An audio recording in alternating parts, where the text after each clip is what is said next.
salaamaaleykum sama mbokki taalibe yi maa ngi leen di nuyu di leen balu àq di leen baal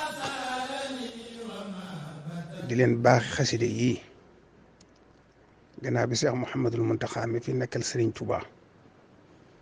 joxe ndigal bu yàggut joxe waat ndigal sax laay wax feddali waat ndigal yi ci ñu gën a fonk alquran ak def tawassul ci alquran suñ digg ak suñ borom jéggalu yàlla saraxe ñaan waaye it fonk xasida yi Sëriñ Tuubaa yi nga xam ne ci la doon liggéeyal yonent bi sallallahu alayhi wasallam fam dundam gépp yemale ko ci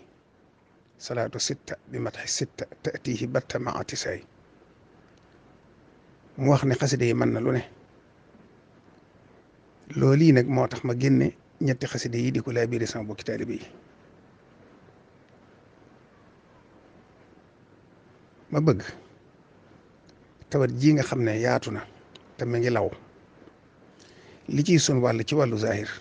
te sëriñ bi digal lu ko nañ ci maase ñun ñëpp di ko def ni ko sëriñ bi santaane tam dëppoog ni ko docteur yi santaane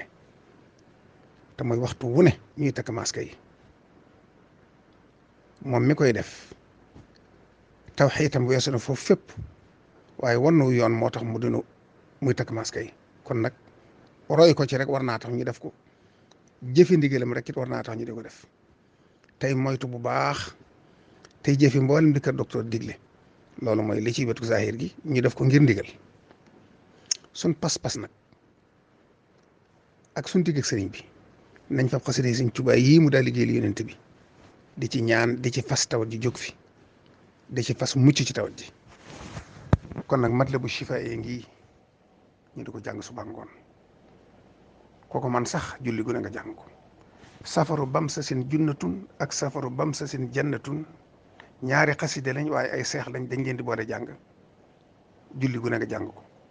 boo ko mën nga di ko jàng suba ngoon xaside yaa rabbil mustafa al muxtaari min mudari shafihi ummati fil bati wal xadari te sëriñ bi tontu ko woon Seex Ibra moom itam mi ngi nii kon dafay mel ne ñetti xaside la waaye genn gi ñaar yu ànd la dooni seex di genn kon ñetti xaside yii laa leen booleel leen ko laabiré ñu taqoog moom di ci fas tawat ji jóg fi ñëpp mucc ci darajee Sëriñ Tuubaa maa ngi koy laabiré bokk yëpp ak jullit yëpp